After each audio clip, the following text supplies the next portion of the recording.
It's a very special day today.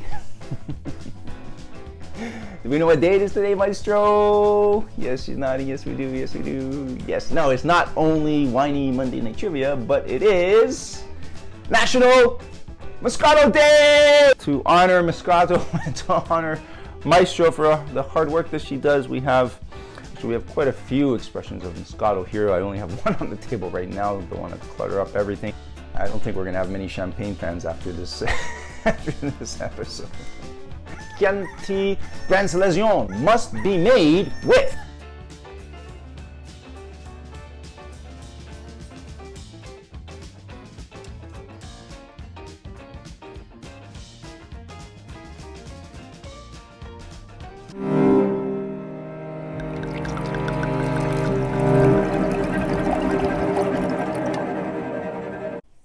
It's a very special day today. Do we know what day it is today, Maestro? Yes, she's nodding. Yes, we do. Yes, we do. Yes. No, it's not only Winey Monday Night Trivia, but it is National Moscato Day! Maestro's favorite beverage other than ice wine is Moscato. So, to honor Moscato and to honor Maestro for the hard work that she does, we have quite a few expressions of Moscato here. I only have one on the table right now. Don't want to clutter up everything, but yeah. So this guy over here, 𝗪𝗵𝗁, $20 for a bottle. Pretty much as expensive as it gets for Moscato. Yeah, very unique style of wine. And coming from the Muscat grape, which is the most widely planted grape variety in the world. Can you believe that? The most widely planted grape variety in the world. Who would have thought? It can be made in very different styles, though, which makes it such a versatile grape. And I guess, yeah, why it's planted so widely, because, you know, the different applications for it when it comes to cuisine-wise. I got to make sure I don't say too much so I don't give any answers away based on the questions that we're asking this week in regions. But because of this Moscato, we just do a little bit talk about this guy over here. So, yeah, low alcohol, 5%. Residual sugars can go up to 120 grams per liter, 130 grams per liter is what we have over here in this guy. 5% alcohol, 130 grams per liter. Frizzante. Okay, so bottle with a little bit of carbon dioxide in them, a little bit of bubbly inside them. He can also be made, though, in an off-dry style. Okay, this is a sweet style, right? Because we're coming in at 130 grams per liter. This guy is sweet.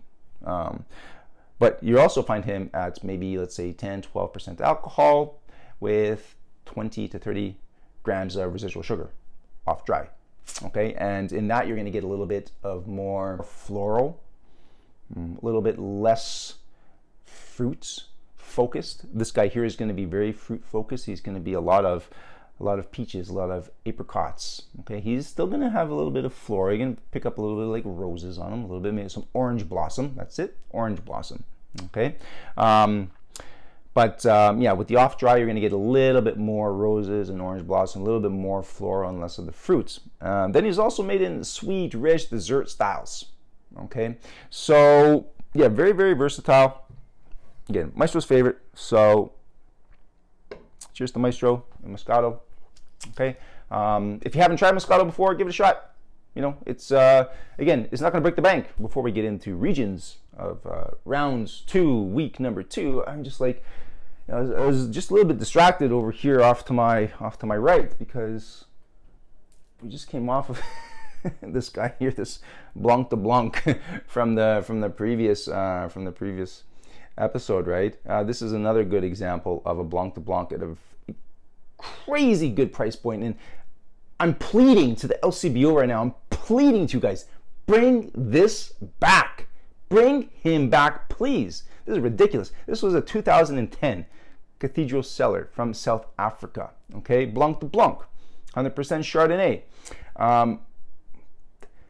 This guy, he blows me away. I mean, $60, $70 champagne. He's under $20. He's under $20. Okay, and I'm lucky I've got a good, case plus downstairs with this guy from 2010. So he's just so toasty and such biscuity and appley, and he's just the balance, the structure, the richness in the mouth. This is just, it's ridiculous how good it is. So LCBO, please bring this guy back. Okay, no more blanc to blanc ranting. Okay, let's get down to business, right? So let's get down to business so that we can get you guys studying, get you learning about regions. Without further ado, question number one, because it is National Moscato Day, in honor of Moscato, in honor of Maestro over here, Moscato makes our first question. So Moscato d'Asti from Piemonte, okay? So that's the region that is very famous and popular, very well known for their Moscato. d'Asti is the region in Piemonte that they're doing this expression of the grape in their wine. So this is a sweet wine. It's a floral wine. It's a bubbly wine. It can have alcohol, as we said, low as 5, residual sugars up to 130 grams per liter.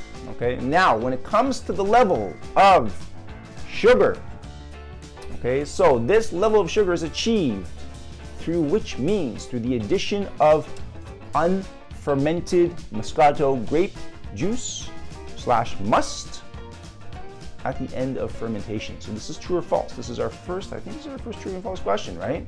Okay.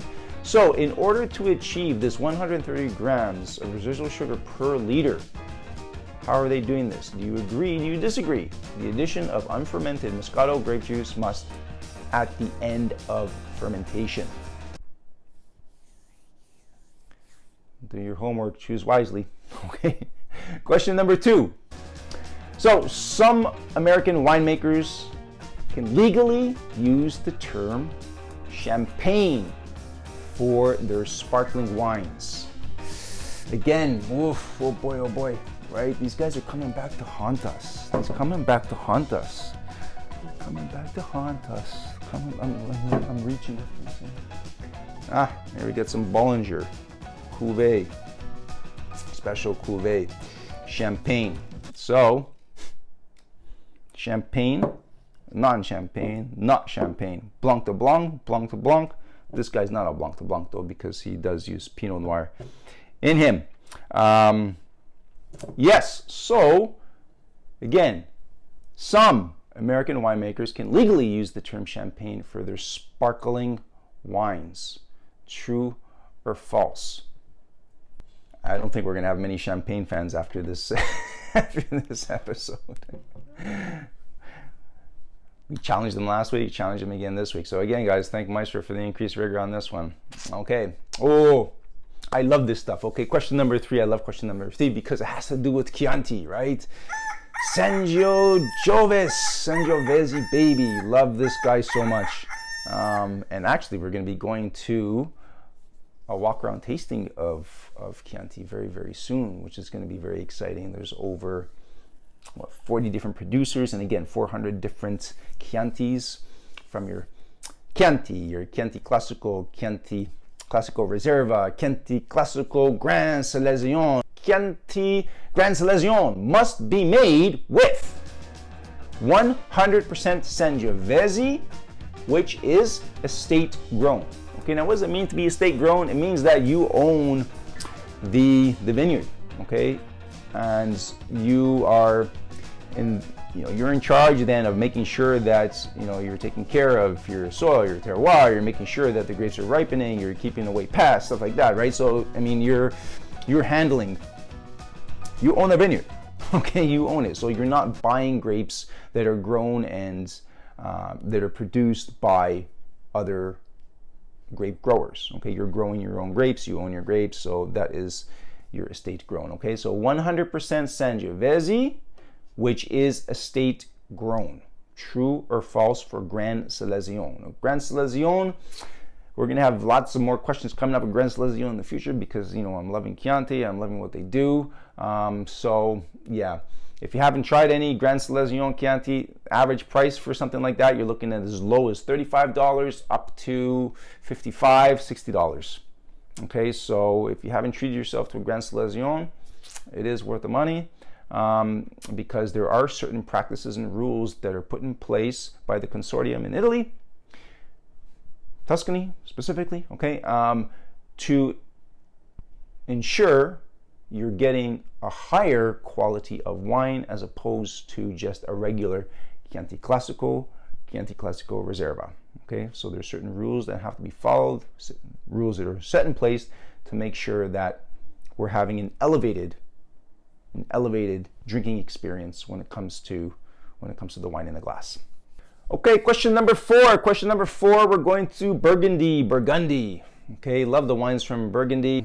Climate change has done quite an impact on how I feel Burgundy has evolved over the last 12 years. So it's very interesting to see how the wines of Burgundy now are tasting compared to what they were, 10, 12 years ago. It's very, very different. I love these wines because they have such nice structure, great acidity, and the use of the French oak is not overpowering. Okay, it's very well balanced, very well integrated, delicately nuanced with their minerality and subtle fruit, right? It's not over the top. Nothing is ripe and jammy. Nothing is overpowering. It's such subtle balance that makes these wines so interesting to sip on. Okay, now when it comes to classifying these wines, okay, what is the top classification of wines from Burgundy? Okay, are we looking at A, is it Premier Cru? Is it B, Tête de Cuvée? Is it C, Grand Cru? Or is it D, Grand Cru, Classé 1855? And just a hint for you guys, if you watch our previous episode on Grand Cru Classé 1855, that should help you out with that answer over there. Okay, so click below, watch the Bordeaux. Okay, here we go, guys. Question number 5. Thrive to strive and diversify your palate. Always different. Okay, challenge yourself. Grow your palate by shrinking your wallet. Okay, these guys over here, I love this style of wine. Off the top of my head, if I'm thinking about white wines, this style of white wine is my favorite. The style of white wine. Okay, now we can find this style of white wine outside of France, but okay, these regions, 𝗪𝗵𝘃𝗶𝗵𝘵. Okay, the L is silent for these guys. It's kind of tricky to pronounce them. Okay, 𝗪𝗵𝘃𝗶𝗵. Okay, these guys are famous for their Chardonnay. True or false? Now, again, I both love these regions, and what they both do is they use oak. Okay, they use oak to increase the texture in the mouth, to give structure to the wines, to give it ageability and longevity. Okay, that's also going to come at a price point though, right? Because oak is not cheap. Okay, and the wines from this region are going to be a little bit pricier because of their use of wood. Okay, so you're looking at anywhere from entry-level guys coming in at about $20 and upwards of $100. Okay, so very, very popular style of winemaking here. But yeah, what are they famous for? Are they famous for their Chardonnays? Yes or no?